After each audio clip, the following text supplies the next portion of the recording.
there are just 5 meditations you need to be happy and to be successful. Or there's just one technique that will help you be successful. One secret technique. This is exactly what this episode is not about. Because meditation is something so personal.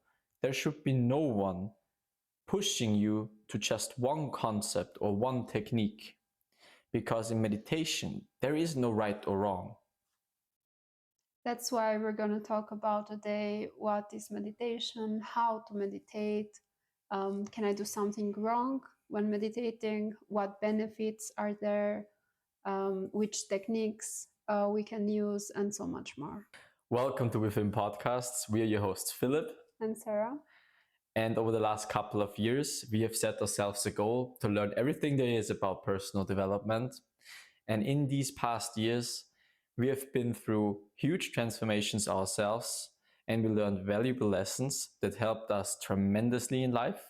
And the things we learned that helped us the most is what we're going to share on this podcast. What actually is meditation? That's a question I asked myself many years ago. And back then I had no clue. And also my surroundings, because there was no information around this topic. I think everybody knows something about meditation. And also a bit of skepticism, right? I guess, yeah.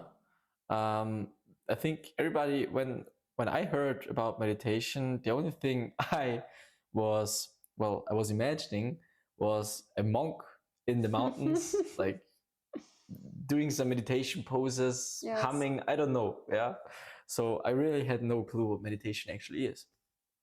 So I tried to figure out a way to get to informations. And the first thing that came up to my mind was actually just like Google it. And I remember I was so overwhelmed by the amount of information and the amount of videos that came upon me. Actually, I also had the wrong idea about it in the beginning. In our culture, meditation wasn't known at all. And everything I knew about it as a child or as a young teenager was that it was connected to Buddhism and Asiatic ways of honoring God and so on. So it was a technique connected to religion. So just something a special group of people is doing, not everybody. Yes. Yeah. And when I had this many videos in front of me, they kind of all said something different. But as I said at the beginning, they all were like, this is the one method, these are the 5 secrets, this is the one concept. And well, over the years, I've got to know meditation through experience, through reading, through different kinds of sources. And I realized one crucial thing, that meditation is actually something so personal. Meditation is being conscious with yourself in the moment, being totally aware of the moment, being connected to yourself, being aware and connected to yourself, experiencing yourself. That is meditation. Now, that's a very broad term, because you can be aware in very different scenarios and very different situations. Sure, yes. And I think that's the main idea. Meditation is not like limited to just some methods, just some techniques. It's open up to whatever you're making out of it. And I think that's the most wonderful thing, because you can meditate however you like. And you can experience meditation however it comes easy to you. Meditation is about controlling your thoughts, limiting that noise in your head, turning off that noise in your head. Controlling them in a way that benefits you. Exactly. And this way of thinking or meditating and turning my thoughts into my benefit actually helped me a lot in many cases. You know, those times when your boss, for example, sends someone to pick you up because he wants to talk to you, and the first thing that you think is what he will tell me. Maybe he's going to criticize me, and all of your thoughts go into the wrong direction. Yeah, what did I do wrong? Is he going to scream at me? Yes, and they become so big that they are simply overwhelming you with anxiety, fear, or sometimes even anger. What did I do wrong? Why is this happening? And so on. Or, for example, when you're in front of a job interview, the anxiety that comes with it, how you will present yourself, which are the questions that you are going to be asked. Are they going to like me? Am I getting this job or not? Am I a good fit for them? And so many more. And in these scenarios, there's where meditation comes, and it can help us to change the direction of our thoughts. Yeah, because like our thoughts can be our greatest enemy.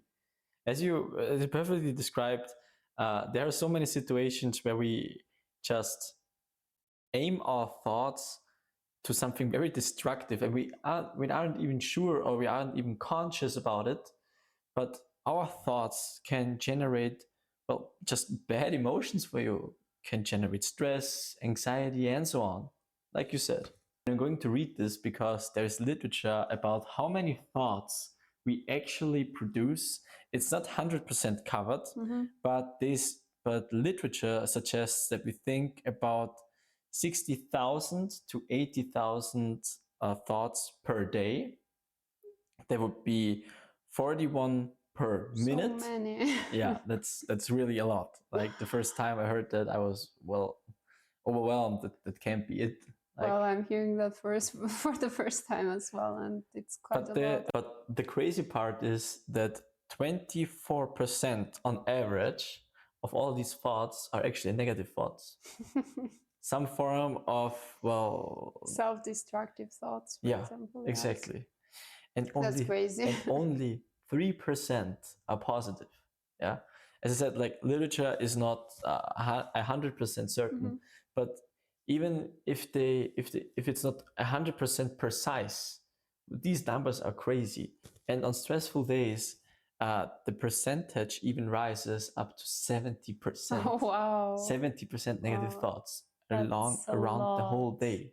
That's a and lot. In total numbers, we think around 2,100 positive thoughts. And a million of negative and a million of bad thoughts. No, and 16,800 negative, and under stress, around 50,000 negative thoughts. I mean, that's crazy. That's crazy how we are unconsciously producing so many negative thoughts that are harmful for us, that stress us, that give us anxiety or whatever. Yeah. And that's exactly where meditation comes in. Yes, with meditation, you simply learn to train the way you think. You learn to control and lead your thoughts to a positive outcome. And actually, that comes with benefits that are scientifically proven. For example, it increases the amount of positive emotions. You have more control over your emotions and thoughts. Your immune function increases. You are more compassionate. So it benefits your overall health, and it actually decreases anxiety, stress, pain, feelings of unworthiness, unhappiness, and sometimes also depression. And that are actually only the things that are scientifically proven. These are only ones that are proven. And I can say I've experienced much more benefits from meditating on a regular basis. So the question is how to actually meditate. And as I said at the beginning, the first time I looked it up, I was overwhelmed by the possibilities. There are so many different techniques, methods. There are so many methods. There are so many things you have to watch for, think do's and don'ts. And well, it was just overwhelming. Does it have to be that hard? No, And I think that's the point of this episode, where we are going to share later on 5 just principle techniques that you can use however you want. And before that, just remind yourself, meditation is, as I said at the beginning, something personal. It's you are working with yourself. That means you are the only one who decides what fits for you and what does not. And yes, we're actually going to show you that you don't have to buy extra things on the internet in order to meditate or to concentrate better. Of course, you can use them, but for example, you don't have to buy an extra yoga mat, or you don't have to buy some sound instruments in order to do it. So that's not necessary at all. exactly, because meditation should teach you how to control your thoughts and be conscious with yourself, experiencing yourself in the moment, in the pure presence. And I will just start with the first, very simple technique I actually still use on a daily basis, or not a daily basis, but regularly. It's called the 5-second meditation. And well, it's actually very self-explanatory. It's actually just 5 seconds. So how can that be? Yeah, well, like 5 seconds, that's nothing. Remember when you talked about like the way to the boss, like with when the boss is telling you to come to his office, what may happen is that you generate a lot of like destructive thoughts. What is he going to say? What have I done wrong? What The will happen? anxiety arises at that The anxiety moment. Let's say it rises like that.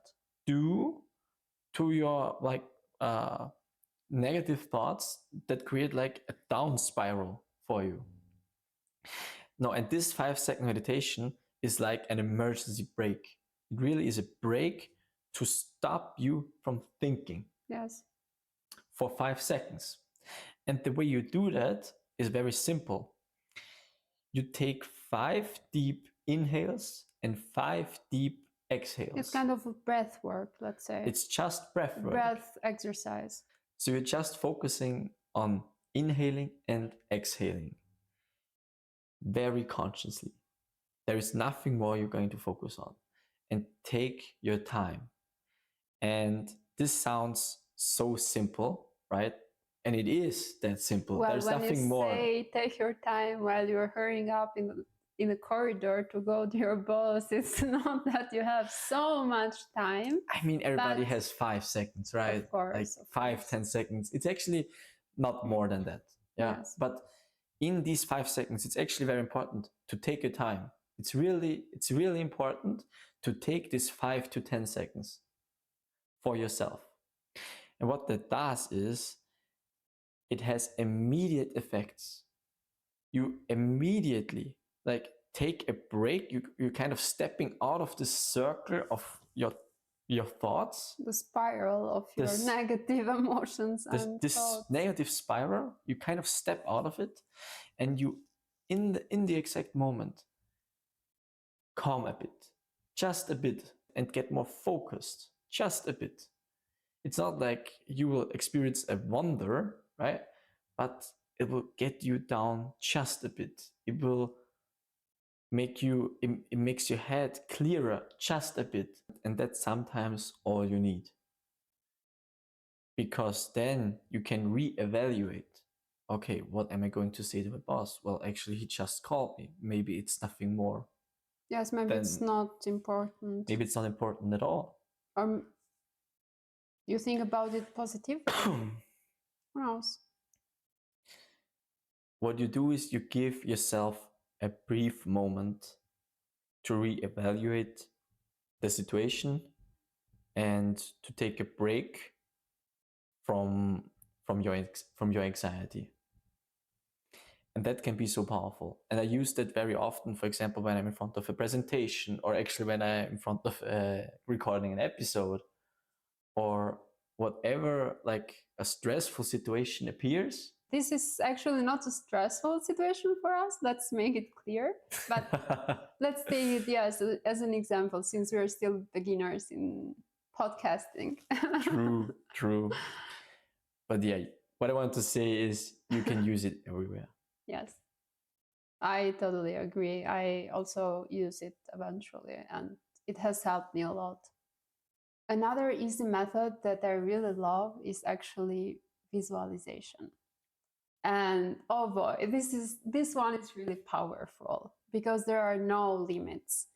You can actually use it for everything: decreasing stress levels, having positive outcomes out of a situation, achieving goals, which are really important to us, and so much more. There are actually many successful people out there who mention visualization techniques, and I've personally met also some self-development trainers who also use this technique, and they also advise it as a really powerful one. But how does visualization actually work? Let's talk about these successful people. For example, in front of a big event where they want to have a great performance, for example, they take some time and they visualize how the whole event is going to be.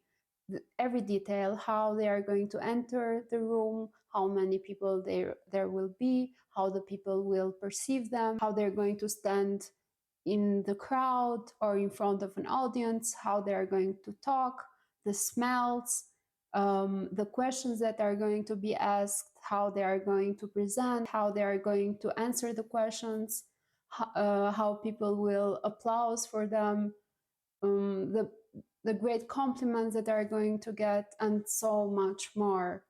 And it actually works. And sometimes it works even better that they have visualized it because they already convinced themselves that they are going to make it, that they are going to have such a great impact on the people that are going to be there. So they are more than just perfectly prepared for this event. Yes, exactly. It helps a lot with their confidence, and it's kind of a manifestation. And I can also speak for myself that it has helped me a lot. I actually use two methods. Whenever I set myself a goal, I use journaling and also audio recording. Journaling has actually helped me to be more grateful in general. I start every day by writing down the things that I'm grateful for and also the things that I want to achieve, but actually in the past, like I already achieved them and I'm grateful for them. And in this way, I kind of attract the outcome that I want out of a situation. And you mentally prep yourself when the situation comes, you act Yes, like you already like achieved it. exactly.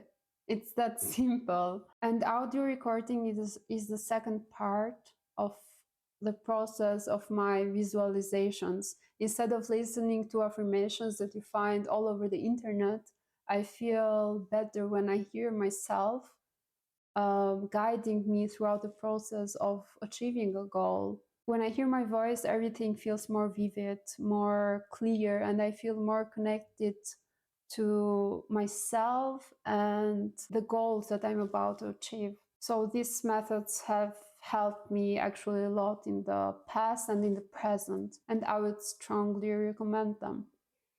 And I think you put it perfectly. You just mentioned, I think it was actually 3 ways how to visualize things, but Yes, there are so many more. So the point is, find whatever works for you. yeah, it's not about you have to do exactly what we suggest or we have done. Uh, the power of meditation is that you can do whatever you want and whatever fits for you. Another technique is, well, that's probably the simplest one of them all, but at the same time the most difficult one, but also the most powerful one. And that's generating no thought. Don't think, so not thinking at all. I'm not there yet.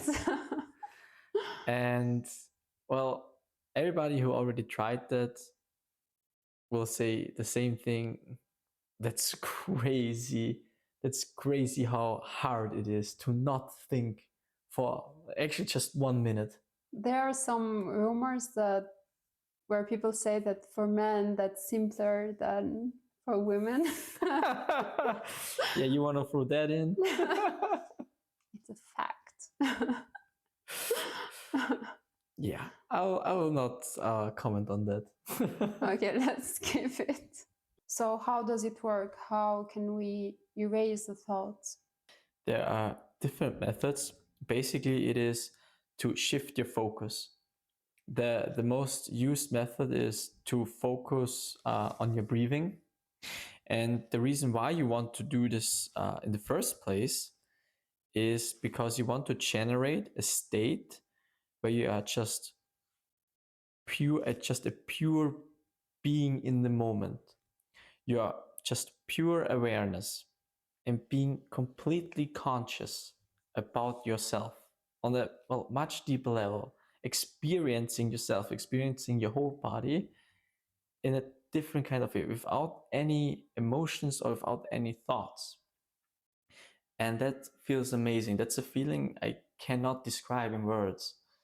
And after that, you feel so much more energized and refreshed. It feels like, you know, this feeling when you wake up after a long sleep and it was like this amazing sleep where you rested really, really well. Yes. This feeling when you wake up from this amazing rest and you feel refreshed is something you can generate with this method. But to achieve, Looks amazing. yes, the thing is, it is very hard. It is really, really hard because the effect that you get energized and you get refreshed again gets better the longer you can control your thoughts, the longer you can meditate. Yeah, the longer you can meditate. Okay. And that takes time. That really is not something you can achieve after 1 day or after 2 days. It really took me a long time to achieve just some minutes of not thinking of anything. Yes, I think I haven't been patient enough to come to that point. And I kind of for me to motivate myself, because sometimes it's kind of depressing to not get, like, you don't feel like you're getting further, but I think of it really as just training, like training a muscle. Since how long do you meditate? Like how many years now? I think I kind of started with 15, but the thing is, it wasn't on a regular basis. So around 10 years now. Yeah, 10 years, Okay. something. But to be to be to be honest, with 15, 16, 17, I wasn't really regular with it. It was like I did it once a week or something like that. Yes, It but wasn't still, I really... mean, to achieve this kind of level where you simply erase your thoughts, it needs practice. That's what I was thinking about. Yeah, it needs time, but I think you have your first victory, your first success, quite early, because it's quite early that you can feel these benefits of meditation, even though you're not Yes, able I to... agree. Yeah, even though if you're not able to like meditate for hours, Or erase your thoughts totally. exactly, but you still will be able to benefit from meditation because you're still working on it. Even though you perfectly have no thought at all, that doesn't matter actually. Uh, the benefits are still there. Yes, you still reach the level of being more focused or decreasing your stress levels, for example. And therefore, I can mention another technique, which are the guided meditations that I also mentioned before.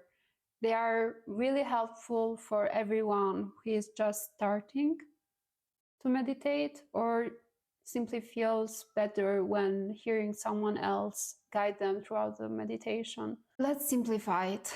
Guided meditations are a form of meditation where someone, usually by video or audio, guides you step by step throughout the whole process. Instead of meditating silently, you listen to a guide who helps you focus and relax your body and mind and direct your attention, often with soothing music or sounds in the background. And actually, they are super useful, especially when you're new at it and you want to take some time to relieve stress, some audio guidance to sleep better, or some affirmations for self-love, and so much more. I think they are a great possibility to get to know how many techniques, how many methods there are out there. And there is such a wide variety you can implement in your own meditations after you tried out some guided meditations. Yes, actually, they are really helpful to introduce you to a lot of other techniques. The last meditation I want to talk about is a spiritual meditation. It's something I do on a regular basis, and it's called the heart meditation. It is actually the same thing with you try to generate no thoughts, but at the same time, you're not focusing on your breath work, you're focusing on your heart. And there is a good reason why I want to do that. Because I think that we are all, every single human, is connected to God. And this connection is in our heart. So with our heart, we are connected to God. That means in our heart, we have something divine. So when I meditate, I concentrate on my heart and I try to nourish this forgotten relationship. Why do you call it forgotten? Well, because no one really thinks about it, that your heart is not just, your physical heart, but it's actually more than that. And the reason why I do that, the reason why I try to concentrate on my heart, is because I believe my heart can guide me. As I said, we have a connection with God within our hearts. That means a divine aspect of us, of ourselves, can guide us. And I think everybody has experienced this once in his life. It's just, this feeling in your gut when something is just right. And there is no rational reason why you feel that We actually way. talked about it in another In episode. another episode, yeah. Yes. It's about this feeling where you have no explanation why something feels right or actually wrong. Maybe it's not even rational, but you still feel it. Exactly. And with this meditation, I want to nourish this relationship. I want to strengthen this feeling. I want to clarify this feeling so I have it in my everyday life. So, for example, if some form of situation can be dangerous for me, it's like a trigger warning. It's like having like pressure on my heart that says maybe this is not for you. Maybe I slow should down. maybe I should be a bit cautious about what I want to do, what I want to say. And that's why I try to concentrate on my heart in this meditation. And there is also a second reason. When I concentrate on my heart, I can feel a peace and a harmony throughout my body that's so strong that it just feels amazing. It really, that's a feeling I can't describe in words, but it's really throughout my whole body. And actually, that's what we want to achieve with each and every method that we are mentioning today. This feeling of being connected to ourselves. And the more you train, this feeling can be so much more present throughout your day, even if you are not meditating at the moment. You will be just so much, calmer, so much, more settled. Your emotional balance will not Be easily distracted or destroyed in some form. destroyed in some form, yes. By a short moment of unhappiness or a short notice of something that went wrong, for example. Exactly. And I think that's just the tip of the iceberg, what we are talking about here. There is so much more about meditation. I hope we could give you some value in this episode. If so, it would help us a lot if you could leave us a like, a comment, or subscribe to us. Thank you. Thank you.